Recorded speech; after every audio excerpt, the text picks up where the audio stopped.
Well, there's a quote from a book. It's never too late or too soon. It is when it is supposed to be. There is a plan. Well, Nick, I don't know if there's necessarily a plan for us being late tonight, but it is when it's supposed to be. And here we are, a Sunday night edition, Reds winning edition of Chatterbox Reds. Welcome in, everybody. Craig Sandlin alongside my co-host, Nick Kirby.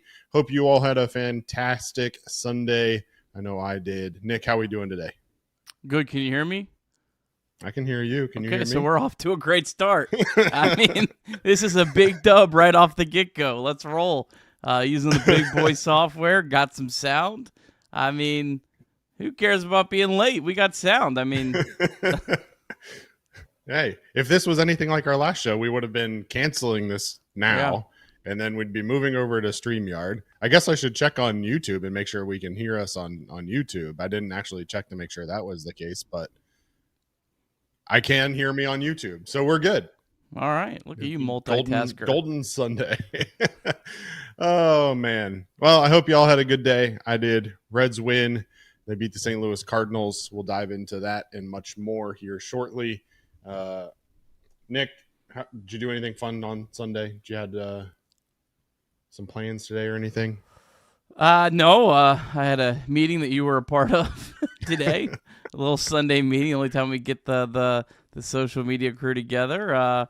And then just me and the little one. Me and little Betty hung out most of the day. The big kids went out to the beach in Erie, PA, and me and Betty, we hung out and watched some Reds, wrote some notes down, and here we go. Let's have a show. We got one super chat before we get rolling. You want me to read that?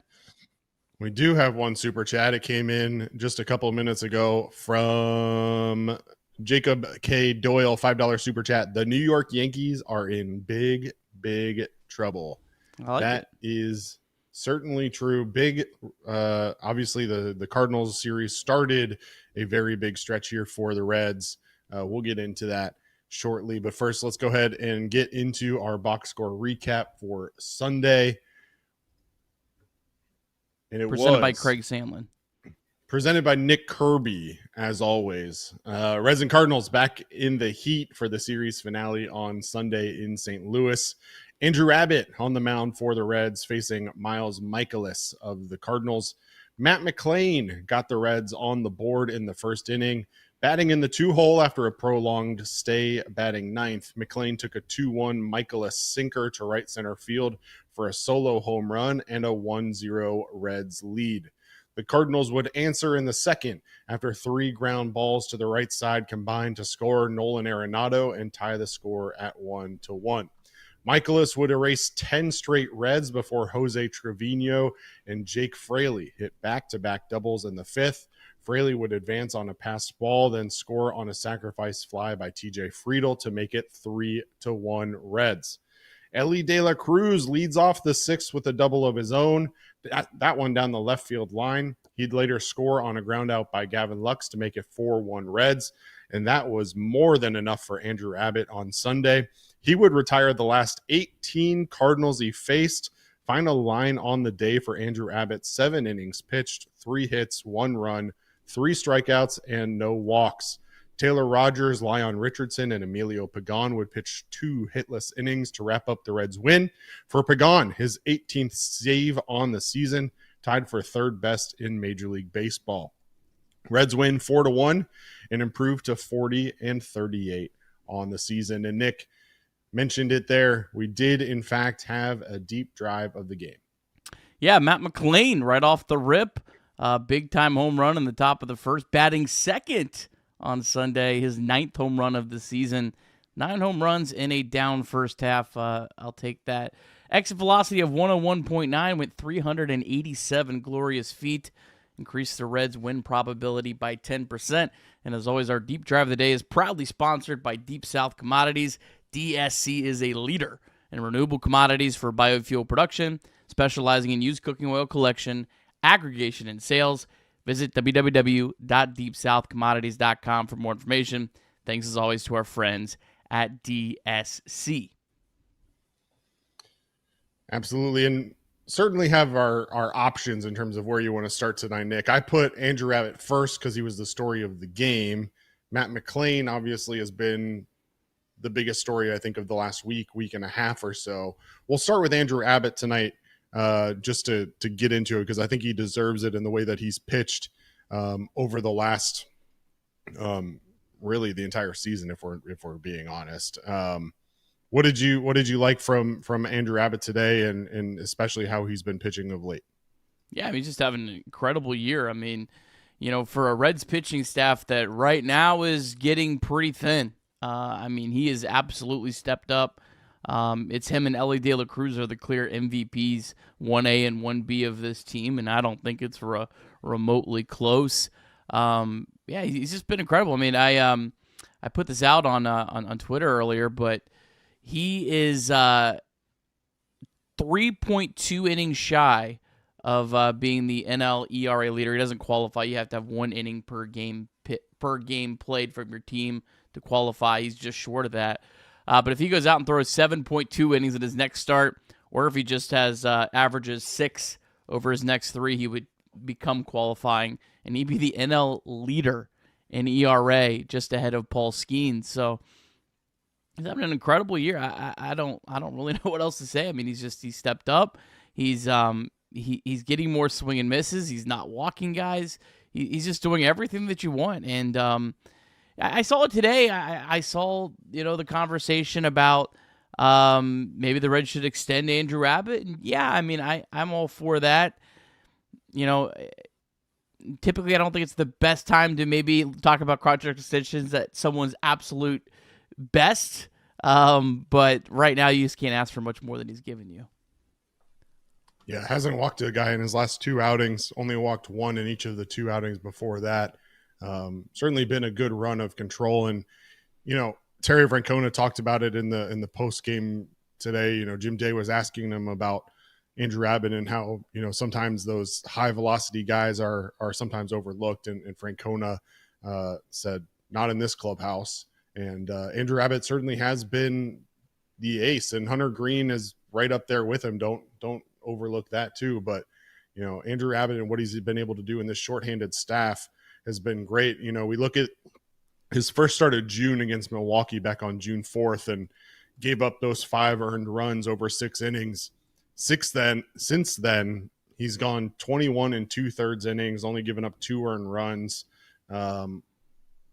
He's been phenomenal. He's bounced back from what was a rough outing against Milwaukee, and he's leaned on really what he does best, and that's get soft contact. Only 3 strikeouts today, but a lot of weak fly balls. Also got some good defense behind him. TJ Friedel made a good play. Jake Fraley continues to give this Reds team really good defense.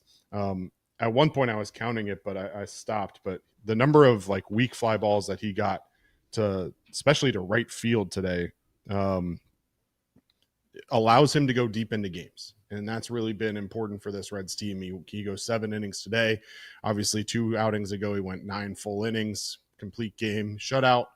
And he's been able to do it with efficiency and getting guys to swing early in the counts and get weak outs without having to really rely on those strikeouts. Yeah, I made 13 starts this year, and in 11 of them has allowed 1 earned run or less. I mean, that's just unbelievable. He's had 2 subpar starts, and that's it. I mean, out of 13, that's incredible. The big question for Andrew Abbott is how can he hold up over the season?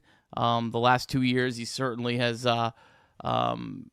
struggled down the stretch, and that's not necessarily something that's unique for, I think, a lot of young starting pitchers.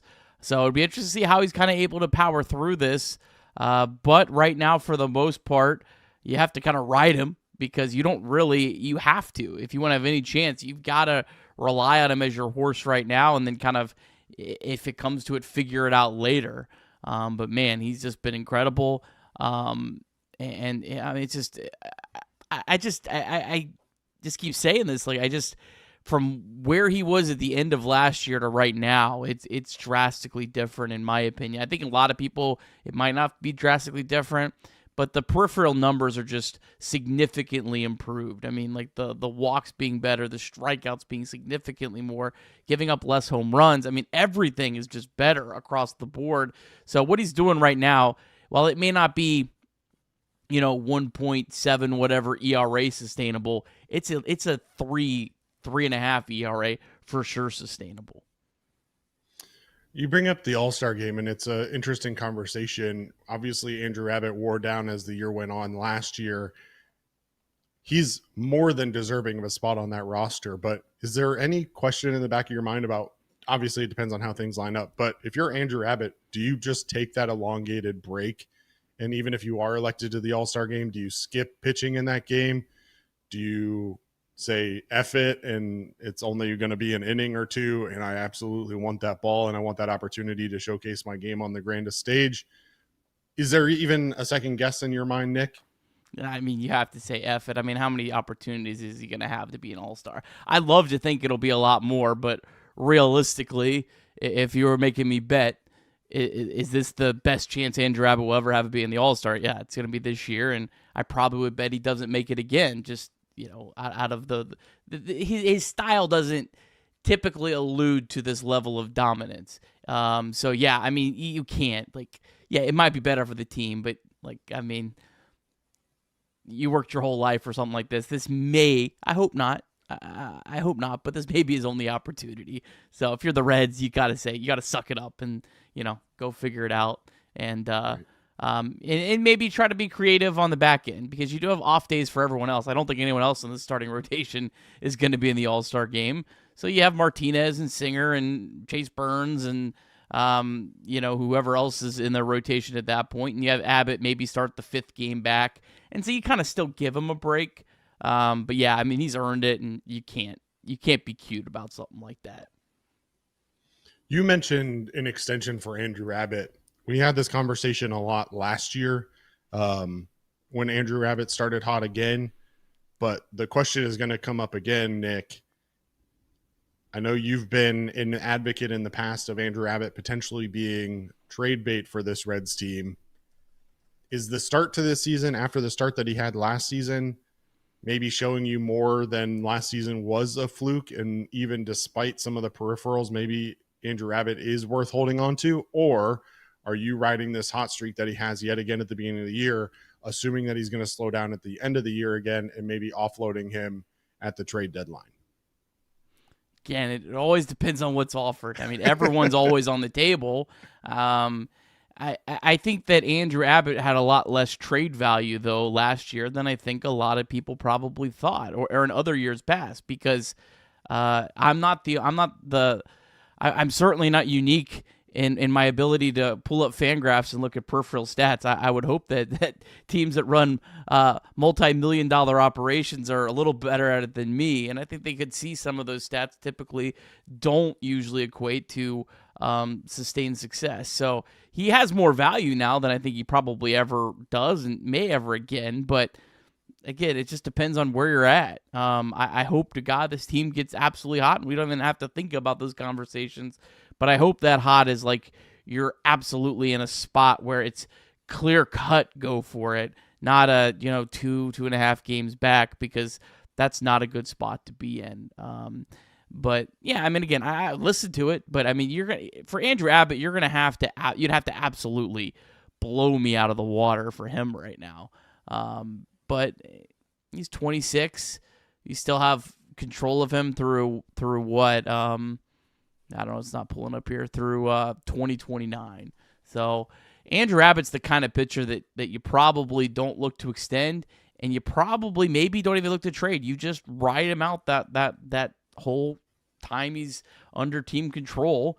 And, if you get to the end, you see where you're at the end, maybe you trade him like the last year, or maybe you qualify offer him. I think that's probably where Abbott fits. But again, you never know. You never know what other teams' needs are and what they're looking for. Because teams do value guys that do have that control back, but you have to give a ridiculous return to get someone with that much control.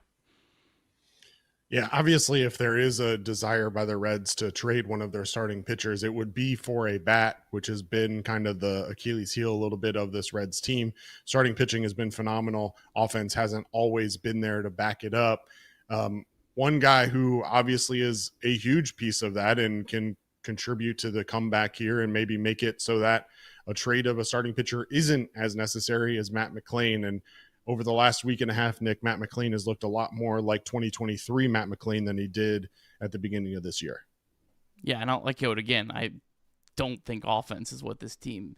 I think this team needs pitching more than offense. So these conversations about trading pitchers at the deadline, if you're in it, you can't trade pitching unless you're like somehow creatively getting it back. This team needs pitching more than they need offense, and I'm going to die on that hill. But yeah, I mean, Matt McLain is playing really good baseball right now, looking like that month and a half, 2 months, however long it was, stretch was just a really, really bad stretch of baseball. And I hope he's up at the 2-hole because he makes everything about the top of the lineup so much smoother. Doesn't make you have to try to pinch hit for Gavin Lux late in the game.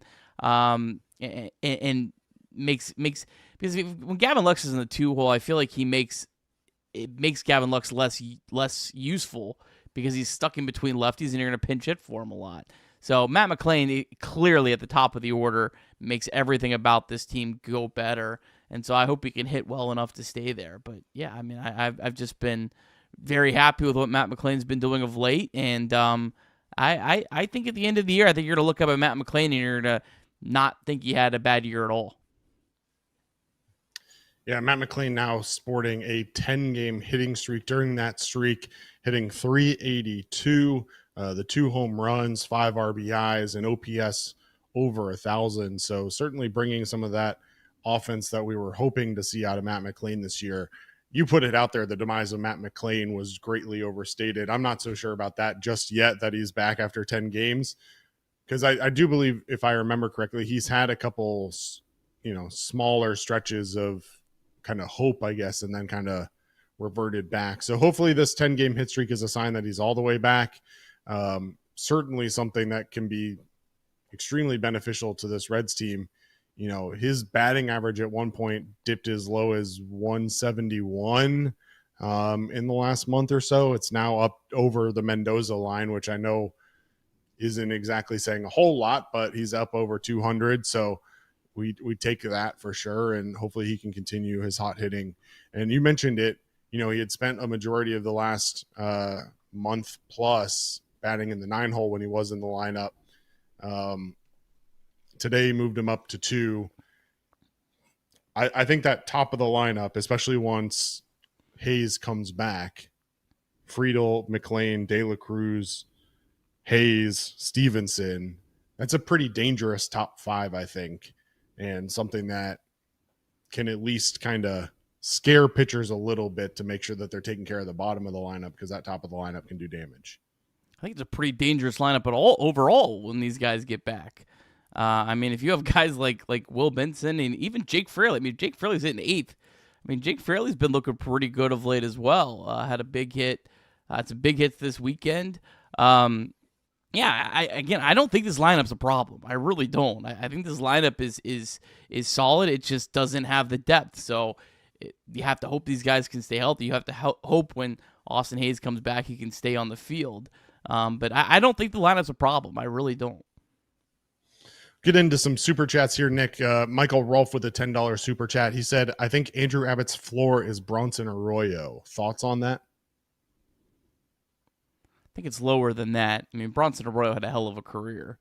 And the reason his floor is probably lower than that is just because the longevity factor. Like, Bronson Arroyo was able just to stay healthy for so long. And Andrew Abbott hasn't really shown any signs that he doesn't, but just most pitchers aren't able to do what Bronson Arroyo did. So,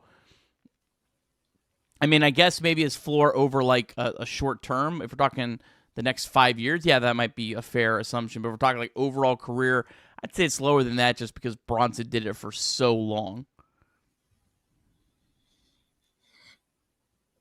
Yeah, I mean, Bronson Arroyo threw 200 plus innings in all but 1 year in his career in Cincinnati. In that 1 year, he didn't throw 200 plus innings. He threw 199. I mean, and we're talking, for Bronson Arroyo, 1, 2, 3, 4, 5, 6, 7, 8 years in Cincinnati, 105 and 94, 4.05 ERA. But again, he was just a workhorse for you. In 2006, he was an all-star for the Reds, threw in 35 games and threw 240 and 2/3 innings for the Reds. I mean, I don't think anybody's expecting that out of today's pitchers. Most pitchers are not throwing that kind of length. It's just not what they look at. But I mean, in terms of, I think Bronson Arroyo is an interesting comparison in terms of stuff. I don't know that Andrew Abbott's floor is necessarily Bronson Arroyo. I think we saw last year that as the year goes on, certainly the floor is much lower than Bronson Arroyo. But the hope, obviously, is that maybe that floor that we saw from Andrew Abbott at the end of last year when he wore out, maybe that's in his past. Obviously, he got a lot of media attention at the beginning of the season when he came to camp slimmed down in much better shape. He's looked much better this year and been able to give the Reds a lot more so far. But as excited as I am about the performance that he's given so far this year, I'm trying to stay level-headed in the fact that, okay, this guy is still young. He hasn't shown an ability to throw an entire season yet. What is the second half of the season going to look like? Certainly would love for it to be exactly like this first half has been, but I'm pumping the brakes just a little bit. I'm excited, but I don't know if I'm ready to go just there just yet. Michael Rolfe with another $10 super chat. I took the unwashed Reds shirt to Dollywood at 2-0. No way to wash it there. We fell to 2-2. Washed it immediately upon returning. The shirt is now 3-2. It's not superstitious, just a little stitious. ATOBTTR. Thank you to Michael Rolfe. As always, we appreciate your support, and we also appreciate the support of 988. We want to remind you that you can call or text 988 anytime, day or night. The 988 Suicide and Crisis Lifeline is a place to get support for anything related to mental health, whether it's an immediate crisis, simply wanting to find out how to connect with care, or anything in between. It's a 100% confidential, secure, and anonymous way to reach out for help when you don't know where else to turn. To connect, call or text 988 or visit mantherapy.org to get help. It's okay not to be okay. You got a good follow-up super chat from Rolfe about Abbott that I like. $10 super chat from Rolfe. Is Abbott's ceiling higher than Arroyo? And if you had to extend one lefty, Abbott or Lodolo, who would you extend? His ceiling is higher. Yeah, I could do a little more digging on Bronson. I know Bronson had some really good end of the years, like where he kind of really was able to capitalize on late in the season.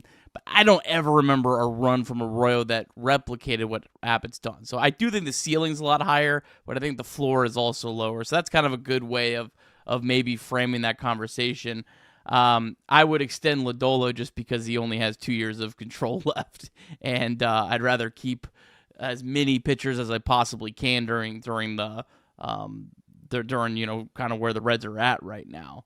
I don't think extending Abbott would be on my top 10 list of priorities for the Reds right now, because you have him under control through 2029, and he's going to be like 30 years old at free agency. So this isn't Hunter Green coming to the Reds at a super young age where you want to be more aggressive trying to extend because he's hitting free agency at such a young age. Abbott's not going to be that. So I'm not against extending Abbott, but Abbott would have to give me a very team-friendly deal for me to do it. Let me say that. All right, so that question was, if you had to extend which lefty, which one was it? If you're the Reds, are you extending either at this point? I mean, it all depends on what it is. Nick Lodolo, I have a hard time believing that the two sides are going to meet on a dollar amount that makes sense, because I'm sure Nick Lodolo thinks that he's worth way more than what the Reds are going to offer, and I think the Reds are going to be like, you haven't stayed healthy, big boy, enough for us to offer enough. I just can't honestly see both sides getting to a point. I think Nick Lodolo, probably like Matt McClain, regrets not accepting whatever the Reds offered back when they did. I know the Reds were trying to extend Lodolo and Ashcraft, if you remember right. The Reds have had some guys, and we don't know what those deals are, but the Reds have had some guys not take contract extensions that I'm sure are kicking themselves right now. I think Lodolo ends up getting traded. If the Reds are out of the race, I think he gets traded at the deadline. If they're not, I think there's a good chance he gets traded this offseason, just because he's at that point where if you're a small market team, when you have a guy with a year and a half, 2 years of control left, that's when you have to start trading and continuing to bring it in. If you don't, well, you run the risk of not having any sort of prospects that continue to replace them. So I think Lodolo ends up getting traded, but if you could tell me I could extend him right now, I would be all for it. I just don't see the two sides meeting up. Yeah, I respectfully to Nick Lodolo, and this isn't a Nick Lodolo show. We'll have that show tomorrow night when he faces the Yankees. But I don't know that I'm ready to extend Nick Lodolo right now. I mean, it's crazy. Andrew Abbott's making $770,000 this year.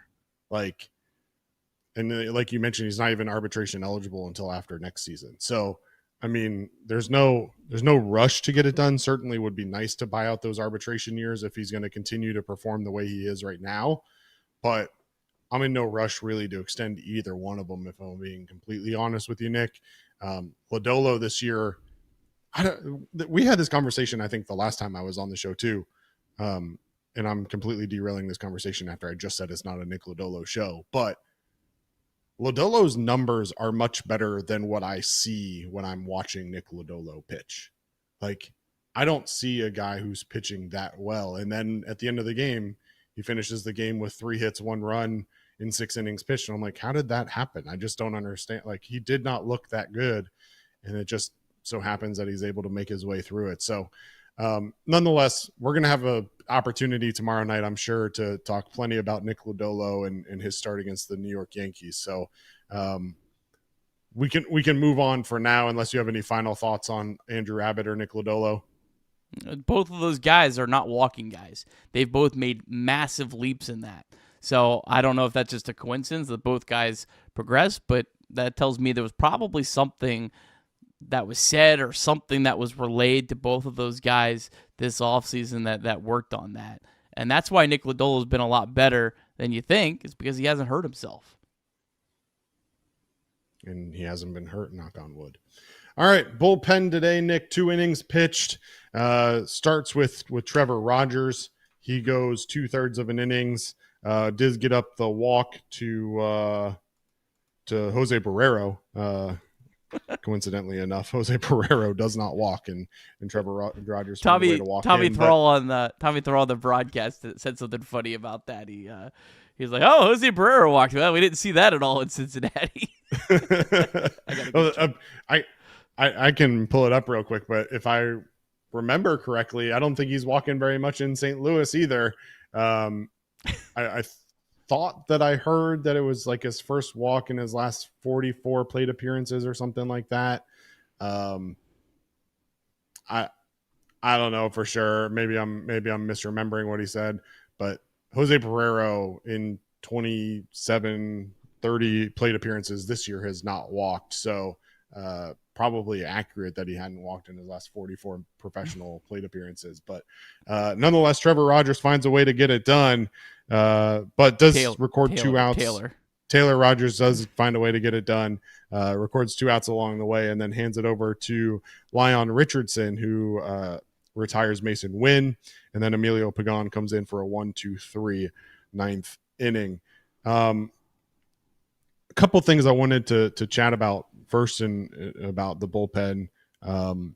First is the bounce back performance from Emilio Pagan. Obviously last night gives up the game tying home run in the 9th after coming back out to try and pick up a 4-out save. And then the other one is Leon Richardson and Tito Francona's clear trust in Leon Richardson to be a somewhat high leverage reliever out of this bullpen. I'll let you start with whichever conversation you want to start with, but those 2 topics for sure felt like the way to go with this one. That's a big out from Leon Richardson. It was a 3-run game, tying run on deck. So for him to go up and get Mason Wynn out, that was a big out. Shout out to Rogers for not giving up a run. I mean, okay. I don't really have a lot of thoughts on Rogers. I'm glad he finally pitched well. Emilio Pagan's been really good, especially for kind of the role that he was kind of thrust into. He's been good. This bullpen, though, man, I'm looking up and down, and it does not inspire a lot of confidence in me right now. I would say that is a big concern going into this Yankee series. I'm glad that Tito was kind of able to give some guys a day off, but, I mean, Santillan has been worked so much. Now, I hope that Saturday was as much heat as anything else. I know it was very hot in St. Louis. So, but, I mean, if Santillan starts struggling, look at the bullpen, look at the names on there, and I think you're probably going to be like, oh, yeah, this is not a good place. Luis May's down at AAA. You expect that he'll be back up soon. Zach Maxwell could get caught up at some point. Maybe Connor Phillips can kind of carve his way into it. But, man, there's just not a whole lot of guys that inspire a whole lot of confidence in it right now. And that is a massive concern. If the Reds are in it at the trade deadline, that's where they have to improve this team, because that is what is going to blow up on this team in the second half if they're in a race, not the offense. Yeah, I think we knew coming into the season that this bullpen wasn't necessarily the strength of the team. I think there were a lot of pieces that had potential, but maybe some unknowns, and certainly the question was going to be high leverage. And you look up and down the bullpen, as you mentioned, this is in order of pitches thrown over the last 3 days, so take it for what you want. But Brent Suter, Ian Jabot, Lyon Richardson, Taylor Rogers, Tony Santillan, Scott Barlow, Emilio Pagan, and Connor Phillips are the arms. And like you mentioned, I mean, Lyon Richardson came in, got a big out today, but his role a little bit unknown, whether he's going to be a high leverage guy, a backup high leverage guy when Santillan's not available, or if he's going to be a longer reliever like he has been in his last 2 outings, throwing 31 and 21 pitches respectively in those last 2 outings. I'm not 100% sure I know exactly what Tito's opinion is of him, but the fact that he turned to him today in a somewhat high leverage opportunity facing the Cardinals top of the order with Mason Wynn, their 2-hitter, Alec Burleson on deck, I mean, gives me a little bit more confidence. But again, you've seen Tony Santillan struggle at times. Luis May, obviously, with his control has been the question mark when he's up.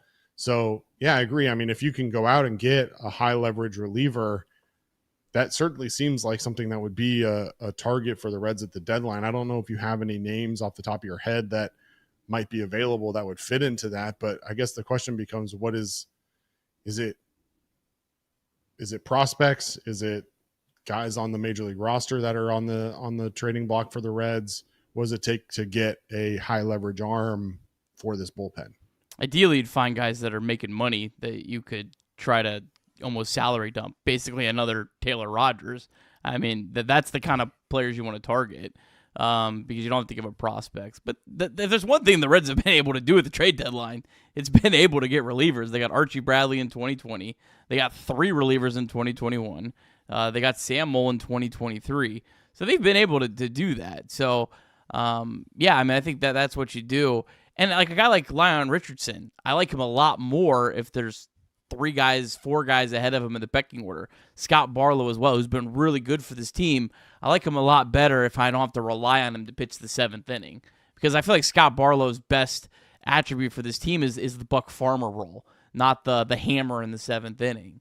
So yeah, I mean, I think that it'll be interesting to see when did the Reds call back up Luis May. Obviously, just got sent back down. I was kind of surprised that he went back down so quick after one bad outing. When did they call up Zach Maxwell? Because you almost think, okay, you're kind of like, would it make sense to call up Maxwell here in the next couple of weeks and kind of give him an audition to see if he can actually be a piece beyond the trade deadline? So I think he's a guy that they should probably look to call up soon, just more of an audition to know kind of what you have there. And I'm not the rush, everyone up to the big leagues guy. But I think that would be the next step that I think would make the most sense. And maybe he could be a little bit of a Band-Aid right now to get you to the trade deadline. Yeah, I pulled up just some trade candidates in MLB from an MLB article, and I'm interested in your opinion on these. I think both names make sense. What the asking price for these players, I don't know. But the first one is Jake Bird, relief pitcher with the Rockies right now, 29 years old, but he has club control for the next 3 years. He's kind of like an out of nowhere piece that's going to have a lot of interest at this trade deadline. The Rockies don't have a whole lot of players that are going to be drawing a ton of interest. So I think their asking price is probably going to be pretty high on Jake Bird. He's thrown 40 and a third innings, 2.23 ERA this year. He's one name that stood out. And then the other one is a name that I think some Reds fans wanted the Reds to go after fairly recently, and that's Kyle Finnegan from the Washington Nationals. Obviously, he is actually tied with Emilio Pagan right now with 18 saves, had 26 appearances, another one that'll probably draw a lot of interest. And he was an all-star last year, gets a lot of ground balls, seemingly a fit for the Reds.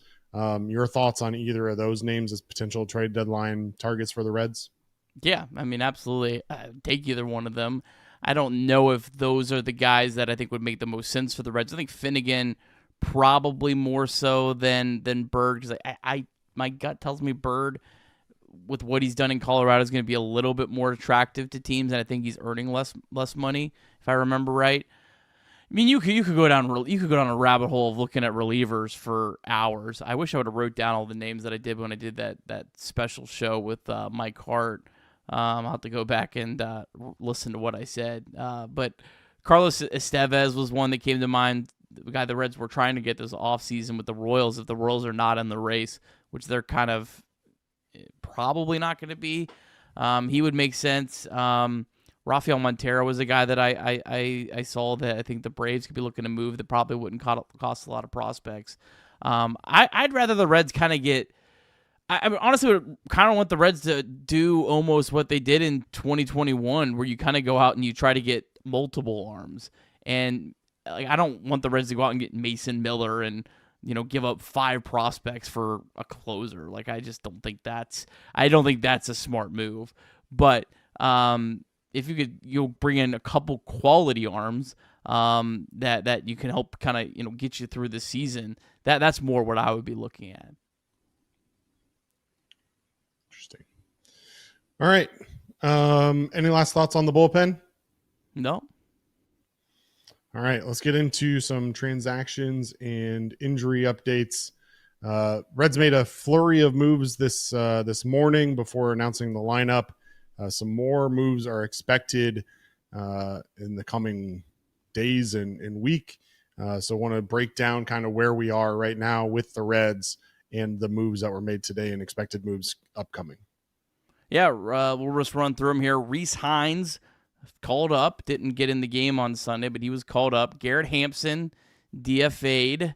We'll see if he gets claimed, but you never know. You never know with how baseball waiver claims get. I'll never try to make a prediction on that again. Jeimer Candelario is going to be activated on Monday against the Yankees. Austin Hayes likely going to need a rehab assignment. They said specifically at Double-A. And then Noelvi Marte moving his rehab to Triple-A this week. So let's go run through each player returning and maybe speculate, Craig, who we think would be replacing. So let's start with Candelario because he's going to be activated on Monday. I hope it's Connor Joe, but I think CES not playing the last 2 days makes it possible they go that route. Just because I guess of the playing time concern. For me, it's a no-brainer. It's Connor Joe. Candelario is more on the bench, getting some spot starts, maybe playing against lefties only.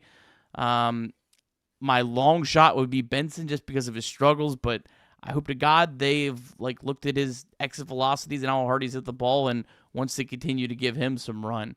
Benson would more just be because there's a lot of lefties coming up. Maybe they say, let's send him down for 10 days. Well, these lefties are going, make sure he gets some at-bats and call him back up. But I think it's Joe or CES. I'm going to give them the benefit of the doubt and say Joe, and I hope I'm right. Well, it would seem weird to call up Rhys Hines to immediately send him back down tomorrow. That's why I didn't put him on this at all. But I also, he's clearly not in the favor of of Terry Francona right now. Hasn't been for the majority of the year. I don't necessarily understand calling him up today if you're just going to send him right back down, but Rhys Hines is the seemingly the obvious answer for that, especially if it's going to be as soon as tomorrow. I do agree with you. Connor Joe has options. You could send him down to Louisville and not have to worry about losing him and still have his versatility off the bench or at AAA in the future. CES is struggling, and Terry's not really giving him a whole lot of opportunity to break out of the funk either. He hasn't played a whole lot of late. Certainly seems like an opportunity for him to go down to Louisville, get a lot of at-bats, which ultimately for some of these young guys, Nick, is really what I want to see out of them this year anyway. Like I think I would rather CES be at AAA and have consistent at-bats than to see him sit on the bench and not get into the games, especially if the guys that are going to play over top of him are Spencer Steer and Jeimer Candelario. Like, respectfully to those two, especially when you're facing a right-handed pitcher, I'd rather see CES in there and hope that maybe he makes contact and hits one out at first base rather than Spencer Steer, who can't really hit right-handed pitching either. So I don't know. It's certainly an interesting dilemma there, and I'm not 100% sure where the Reds are going to go, but Jeimer Candelario is going to play first base and third base for this team.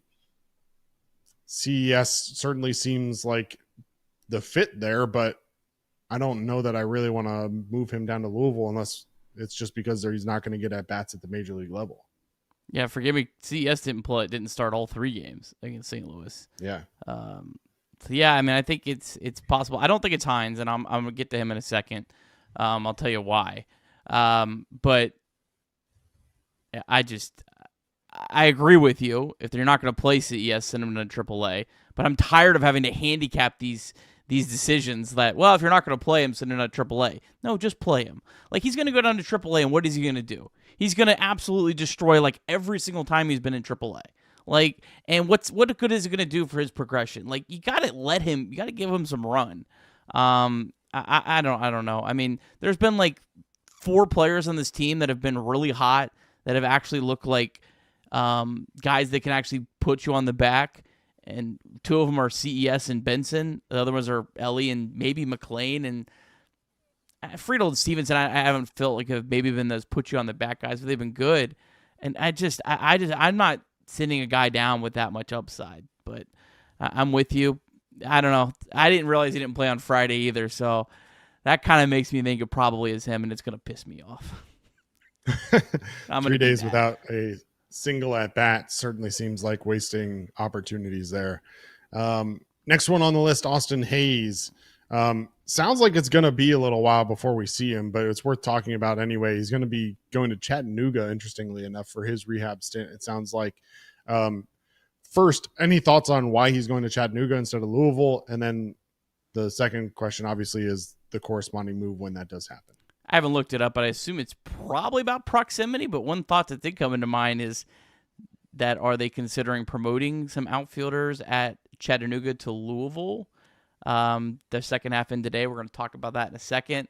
Could that be why? It's probably a proximity thing. That's usually what it is.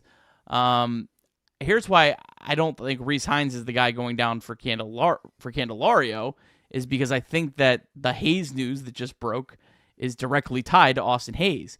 Because I think, this is me trying to think between the lines here, I think that the Reds thought that the Austin Hayes was going to get activated against the Yankees. I think that was their thought, that was their hope, because they are facing 2 lefties, and there was supposed to be 3. Now it's only 2. But they were wanting him to be activated for that series. Surprising because I've heard from multiple people that the guy's hitting like 10 home runs in a row in batting practice, but they must feel like he's not over the hump, or he doesn't feel like there's something there. And I think that they decided to call up Hines because they determined that Hayes wasn't going to be ready, and they wanted a big right-handed power bat.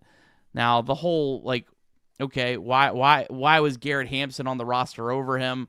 I don't know, but I think that the Hayes and the Hines news have to be intertwined, in my opinion. For what it's worth, Louisville is at Durham this coming week, and Chattanooga is at home. So maybe it's just having them in their own facility and being able to control the the environment and the access that Hayes will have during his rehab stint. But I mean, I think realistically, as we talk about just options in terms of who gets sent down, it's going to be whoever wasn't sent down for Jeimer Candelario, or, depending on timing, whoever isn't sent down for Noelvi Marte. And we'll get into Noelvi Marte in just a moment, but it certainly feels like Connor Joe would be that guy if Rhys Hines is sent down or CES. So I think realistically, Nick, and we'll get into Noelvi Marte here in a minute, but my gut feeling is that within the next 2 weeks, barring another injury or something else, CES, Connor Joe, and Rhys Hines will not be on the Major League roster. Yeah, I think Hines goes down for Hayes, but I think that those two are together. I think they want one of Hayes or Hines on the roster in the next stretch coming up. So I think that Hines is goes down whenever Hayes comes back, unless Rhys Hines absolutely goes off, and then they have to change their course. But I think they're clearly expecting that to be the outcome. All right, and Noelvi Marte, he's been rehabbing in Arizona. He'll be moving his rehab stint to AAA this week. Not sure on a timeline for him back on the Major League roster. Depending on how he performs, I guess he'll kind of drive that. If he struggles, then he might stay down there for as long as he can. If he doesn't struggle, then they might try and get up earlier than later. But thoughts on Noelvi Marte and his rehab stint? Yeah, I mean, I think it would be Connor Joe replacing him if they do send down CES. I think there's maybe an outside chance it could be Espinal if Marte, because Espinal, where is Espinal going to play if Marte comes back? I mean, I think Tito loves Santiago Espinal, regardless of how poorly he's performed. Well, will the Reds front office finally buck up and say enough is enough? We're going to take him away from you if you're going to not use him properly. I think there's an outside chance because he is a third baseman, and you have an actual legitimate third baseman, not a plug and play Band-Aid third baseman. I think there's an outside chance that it's him, but I do think it's probably. I think Candy's going to be replaced by CES, then I think Marte will be replaced by Joe. But it'll be interesting to see. My interesting thought on Marte is he's looked really good. I mean, we haven't seen it, but the reports are that he looks very good in the ACL. It'll be interesting to see if Marte goes to Louisville and struggles. Does he still get called up? Did what he do before he got injured give him enough credibility to just say, yeah, we're going to call him back up? I lean yes. I say take a shot with him. He's kind of been a lightning rod either way, so I don't really care what he does at AAA. Do you care what he does at AAA? I think you have to. I think the struggles that he's had kind of necessitate that. If Noelvi Marte had the extended period of success and you thought, okay, well, regardless of how things go, he's still going to be better than what we have on the Major League roster, then I think that the answer is different. But as of right now, with the kind of hot and cold Noelvi Marte that we've had, he started to look good before he got injured. But before that, he had struggled mightily for the better part of the season. And, I think that the Reds are going to want to see something out of Noelvi Marte in his rehab stint before they commit to putting him back on the Major League roster. And part of it is just due to the desire to have guys like Santiago Espinal be able to play most days. I think Tito values his defense. I think Tito values his versatility. He's given the Reds innings in the outfield, at third base, at second base, play basically anywhere. So, that kind of flexibility is valuable, especially when you're going to be taking guys like Connor Joe, who is your other real flexible defender, and going to be moving him potentially down to Louisville. You don't really have a whole lot of other flexibility unless you want to consider Gavin Lux that guy. But my gut tells me that Tito Francona likes having the flexibility of a Santiago Espinal on the roster to be able to plug in wherever you need him.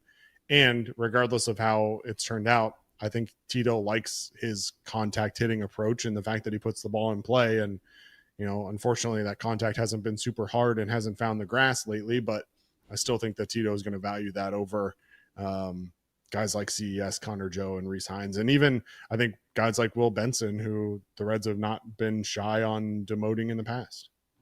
Yeah, I mean, I would say though, like if you have Marte up, you have CES who can play third base. You also have Candelario that can play third base, and Lux can play. So you have 4 players that can play third base. Now Marte is probably the only one that we hope can play well. Marte, the jury's still out if the what we saw defensively that looked like improvements is actually going to be that going forward. But you have 4 options there. Lux can play second base. McLean can play shortstop if Ellie needs a day off. You have everything covered. So it does make Espinal a lot more expendable. And I just don't think that, especially with the way that he gets overused, it makes sense to have him on the roster. So I would just probably think that like the Reds view Santiago Espinal in a much different light than they view those other 4 options, because and they're wrong. He is the defensive option. And that's our opinion, Nick, and I get that. But at the end of the day, I'm trying to look at this from the Reds' perspective while you're looking at it from your perspective, right? So you're talking about what you would do. I'm talking about what I think the Reds are going to do. Now, I've been proven wrong before that I can't think like the Reds, because there have been moves that they've made that I was surprised by. Things like promoting Chase Burns, which we're going to see on Tuesday night. I personally think that they want that defensive specialist, and Santiago Espinal is that defensive specialist for the Reds, regardless of what we think and what we would do. But how many times is he going to come in a late game defensive to replace Noelvi Marte if Marte's up here? They put him in the 6th inning today, Nick. But who was he replacing? Who was the third baseman to start the game? Gavin Lux. But so that's different. That's not Noelvi. If Noelvi Marte's up here, you're not going to be replacing a guy late in the game like you are now. Like, yeah, I totally understand. Espinal's a lot more value if he's coming in late and replacing Gavin Lux or CES at third base, who aren't real third basemen. I mean, Noelvi Marte's a real, legitimate third baseman. But we just talked about the struggles that Noelvi Marte has had offensively. You just went out of your way to talk about how the Reds have 4 different guys that can play third base. Is Noelvi Marte a guy that the Reds are going to turn to as a defensive replacement if he's not in the starting lineup on a given day? I don't know that he is. I think Santiago Espinal is that guy that they're going to keep on the roster just for his defensive abilities, regardless of everything else. And that's just my opinion. I in the famous words of Nick Kirby, a lot can happen between now and then, right? So who knows what is ultimately gonna happen. But I think when you look at the 3 moves that we're specifically talking about, Jeimer Candelario, Austin Hayes, and Noelvi Marte, for me, Nick, the 3 moves are CES, Connor Joe, and Reese Hines. I think you're right. I agree. I don't think they're going to demote Espinal. I just think they should. And on that, we'll move on. Reds MILB, you mentioned a little teaser there. Where do you want to start tonight? Well, let's start off with the Chattanooga Lookouts. How about this? They make the playoffs. What a run. I mean, obviously last year, one of the worst seasons in Reds minor league history, Chattanooga, and they turn it around. And this is the second time this main group of players has reached the playoffs. Dayton made the playoffs last year with a lot of these players, and now Chattanooga gets them to the playoffs. And boy, do they earn it. They won their last 7 games in 6 days. One of them kind of got rained out, so it was actually almost like 7 games in 5 days, because they only played 3 innings in one of those days, and the game got suspended. But nonetheless, absolutely just an incredible run this week. Swept 2 doubleheaders, and believe it or not, this is Chattanooga's second playoff berth in the last 2 seasons. Today they beat Rocket City 8-2. The game actually got ended after 8 innings. Hector Rodriguez was 1 for 4 with a double and a walk. Rodriguez was just incredible this week. Last 6 games, 16 for 25. That's a 640 average. Had 7 extra base hits. It'll be interesting to see, does Hector Rodriguez get the promotion to AAA? He was the first of that group outside of Edwin Arroyo to get to Chattanooga. So it'll be interesting to see if he's done enough to get a promotion. Sal Stewart walked 3 times, 1 for 2 with 3 walks. Stewart has a 7-game hit streak, finished the first half hitting .325 with a .393 on base percentage. 7 home runs and 18 doubles in 66 games. If Stewart's able to turn a couple of those doubles into home runs, and which is certainly possible, I think Great American Ballpark, the Southern League is a very difficult league to hit in. You look at some of those team OPS numbers, and you'll be like, oh wow, it's a really hard league to hit in. I was interested to see if he gets promoted to Louisville or if he gets to the big leagues, if some of those doubles do start turning into home runs. Cam Collier, another good day for him, 2 for 3 with a double and 2 walks. Collier so far in Chattanooga, he's hitting .462 with a .533 on base percentage in 7 games. Jay Allen, 3 for 4 with a stolen base. Allen had been really struggling all year, but hitting .326 over his last 12 games. And then Jose Franco was the starting pitcher today. 5 innings, 3 hits, 2 runs, 2 walks, 8 strikeouts. Franco finished the first half 7-2 with a 2.76 ERA this season. And Craig, just a couple other notes on guys that helped Chattanooga this first half get to a playoff berth. Worth mentioning, Franco, as I just said. Jose Acuna, they had some really good starting pitching, 2.73 ERA in 13 starts. Ryan Cardona had a 3.17 ERA in 10 starts. Don't forget Chase Burns gave them 8 starts with the cool 1.29 ERA. Then the back end of their bullpen was really good. They had Hunter Parks for a while. He's now at AAA, but R.I. Franson, Simeon Miller, and Trevor Kunsel, the local kid from Cincinnati, have been really good for them. So shout out to Chattanooga. Excited that they'll be the playoffs. It's now going to be interesting who actually is going to play in the playoffs in a couple months when Chattanooga gets there, Craig. Yeah, I mean, you mentioned it when I was going through and creating the graphic for tonight's show. So many different names that I think are potential contributors to this Reds franchise down the road that all performed well today. It made it really difficult for me to make that graphic because I can only fit so many names. But you look up and down that roster, you just mentioned so many of them, but everything from the pitching depth that they've been able to have to Michael Troutwine behind the plate, Edwin Arroyo, who many think is the best defensive shortstop in the Reds organization, Austin Callahan, Cam Collier, Ruben Ibarra, Dominic Patelli, Sal Stewart, Jay Allen, Austin Hendrick, Ethan O'Donnell, Hector Rodriguez. Like the list goes on and on and on at this Chattanooga team. What'll be interesting, you mentioned who will be left to be actually playing in those playoffs. It'll be interesting to me, Nick, because last year it felt like some of these guys could have been promoted up from high A, but the Reds chose to leave them there, we think, at least to give them that playoff experience. Will the Reds keep this core together in Chattanooga again now that they've earned a playoff spot to give them even more playoff experience, or have they earned that right to be promoted? Guys like Cam Collier, you mentioned, who's absolutely smashing the ball now at AA after coming back from his injury, certainly seems worthy of being moved up to Louisville. But Sal Stewart, also a name that's been on the list. Many of these guys who I think are projected to contribute to the Reds in the near future. Just, again, an opportunity for experience in baseball that matters. And you mentioned it, 7 straight wins now in a stretch that really matters.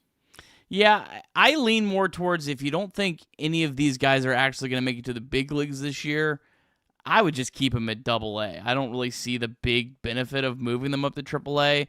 I don't think the leap from high A to AA is significantly larger, in my opinion, than the leap from AA to AAA. Collier is going to finish the year in AA unless he just absolutely torches that league. He's only played 7 games there, so you're not going to move him. And Stewart and Collier, I really kind of just want them to be together. I kind of like that idea because they do seem like 2 foundational pieces. Hector Rodriguez is probably the one that's going to be the hardest at this point to keep there, just because he finished the year at AA. All these other guys didn't. Edwin Arroyo doesn't seem ready to be promoted, so I mean they could do a little bit of splitting on both. Ethan O'Donnell had a pretty rough first half. Jay Allen had a rough first half, so you still would have a lot of those players if they just did maybe Stewart and Hector Rodriguez. But I don't know. I kind of would like to see them just kind of keep that core together, even despite having to watch them on Chattanooga's broadcast. I would personally like to see them on the Louisville broadcast, which is a significant upgrade in terms of technology-wise for those of us who watch this. But outside of that, I don't know. I kind of just want to see them stay together. Yeah, it's important to remember a lot of these guys are still pretty young. I mean, Sal Stewart's 21, Cam Collier's 20, Edwin Arroyo's 21, Hector Rodriguez is 21. So, I mean, still a lot of time in front of you before you really get to their prime. I don't know. I'm interested to see how guys like Hector Rodriguez perform at the next level. And I do think that outfielders are going to have more of an opportunity to reach that major league level sooner than some of the infielders. I don't necessarily think, knock on wood with injuries, that the opportunities are going to be there on the infield versus, we've seen guys like Will Benson struggle in the outfield. There may be better opportunities. Rhys Hines has struggled when given the opportunity. So there might be opportunities for the outfielders to get to that major league level sooner than later versus guys like Edwin Arroyo, who I think we can agree is probably on the outside looking in of reaching the major league roster anytime soon. Cam Collier is an interesting one because of his ability to play first base, and obviously outside of Spencer Steer, CES and Jeimer Candelario have both struggled so far. So is there an opportunity for him to get some major league reps at first base? Maybe. But time will tell. I'd love to see them stick together and make a run in the playoffs like we got to see with them last year, though. Let's also not forget, at the end of 2022, Ellie De La Cruz, Matt McLain, and Christian Encarnacion-Strand all finished the year at Double-A. And they went to spring training the next year. They looked the part, and they got promoted pretty quickly. CES was the last one, but what was he, like, mid-June? I mean, they were all up pretty quick. So just because you keep them down in Double-A the rest of the year doesn't mean that they couldn't potentially crack the big league roster very early next season. And I think you kind of hope that they're on that trajectory now. Certainly none of those players are the next Ellie De La Cruz. I don't want to get anyone's hopes up. But some of them might be the next Matt McLain, and certainly, I mean, to this point, don't have to stretch too hard to say that one of them could be the next CES, but CES hasn't performed to what I have the expectations and belief that he can be. But yeah, I mean, they're not that far away. That's my Collier is probably the one they're going to be the most patient with, just because he's so much younger than everyone else. But these guys are not that far away from the big leagues. I'm going to put you on the spot, Nick. Obviously, we've had a lot of conversation about the trade deadline and this Reds team adding at the trade deadline and being buyers. Most likely means that you're going to have to part with some prospects that you envision as part of your future or could envision as part of your future. So I'll put you on the block. If you're Nick Kroll, give me the untouchable. Which prospect are you not moving, or would you not even answer the call on? And which prospect are you most willing to move in the near future at the trade deadline? Okay. All right. So we'll just kind of stick with the Double-A conversation here. Yeah, we'll stick with this Chattanooga conversation. Okay. All right. I think Hector Rodriguez, would be the one that would be the most likely to get moved. Number one, he wasn't drafted by the Reds or didn't come up through the Reds organization, so I think it makes front offices a lot easier to move on from that player than guys like Sal Stewart and Cam Collier that they drafted, that they've seen all the way through. It shouldn't be that way, but I just think that's human nature that they become really attached. And I've talked to some people in the Reds, and I don't think the Reds are unique in this, but they're a little too attached to some of these guys. So I think Hector Rodriguez has played so far out of his mind that I think he's the one you're selling high on the most. Sal Stewart, I think he's probably about where he's at just because he haven't seen the power yet. So I don't think you're going to get enough to where I think it would make sense to move him. I don't think the Reds want to move Sal Stewart at all. I don't think, and Edwin Arroyo hasn't performed well enough to where I think you'd feel like you were getting enough back. Cam Collier for me would be the most untouchable, because out of that group, Cam Collier is the one that I see down there that I go, he has the chance to be a actual superstar. I think there's a lot of those players that could be good, and you never know. Some players might turn out to be way better than my wildest expectations, but Cam Collier to me is the one that's the most untouchable. He's the youngest. He has that the pedigree his dad played in the big leagues. He's the one I'm not moving unless, I'd have to be absolutely blown out of the water, and I don't think anyone would even come close to matching what I would want back for Cam Collier. Good to know. Interesting conversation for sure. And we'll see what happens. Ready to move on to Louisville and the rest of MILB? Let's do it. All right, the Louisville Bats, they fall 3-2 to Scranton Wilkes-Barre. And speaking of Bear, that's the Louisville Bats at the moment offensively.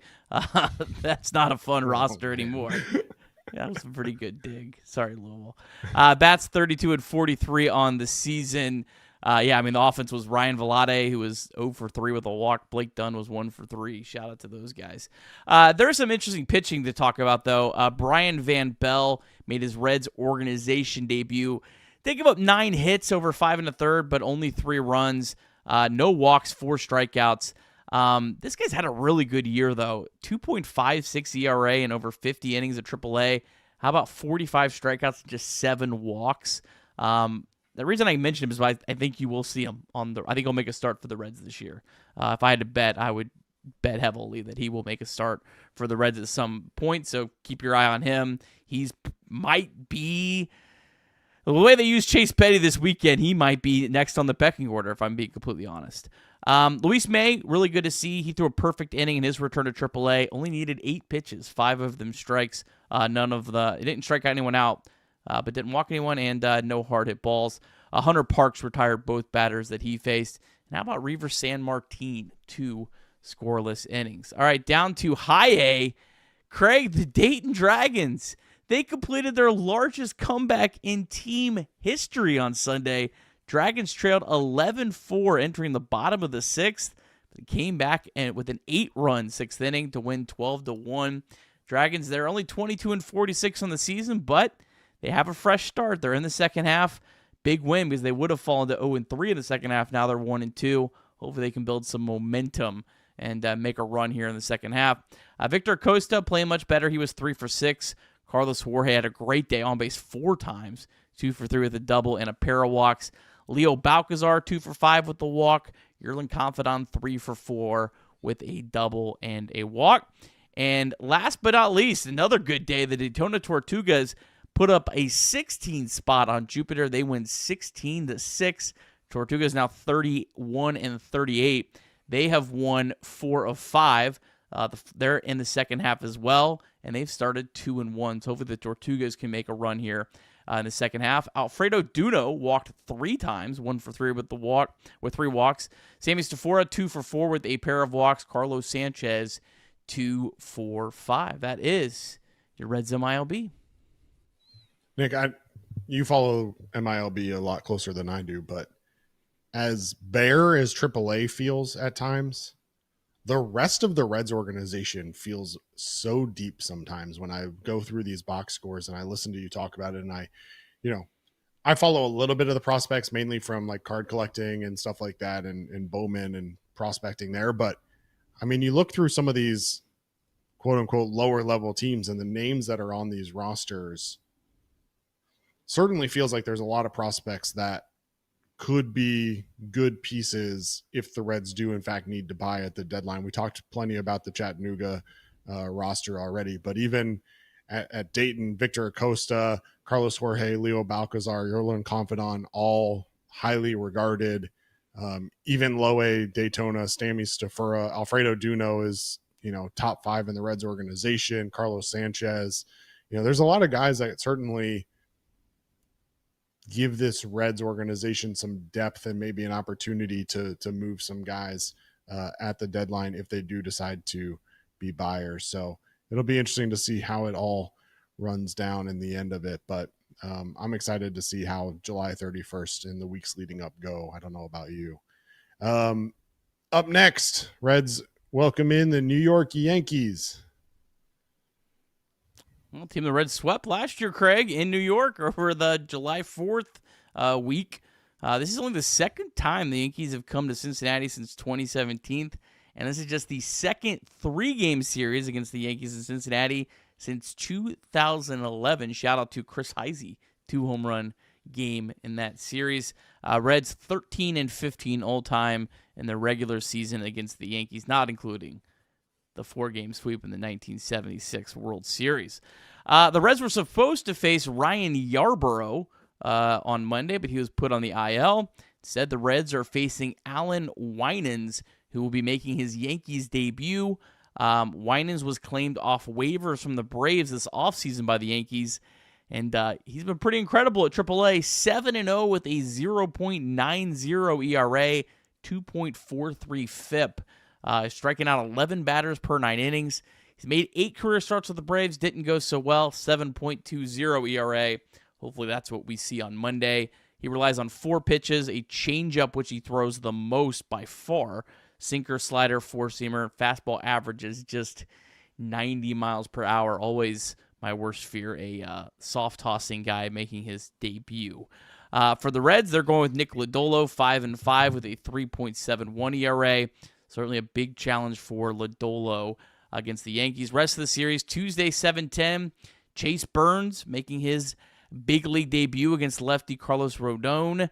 Who's a really talented pitcher. And then Wednesday, 7:10, it's going to be Brady Singer. Looks like the Reds are going to move Nick Martinez back to face the Padres, his old team, next weekend.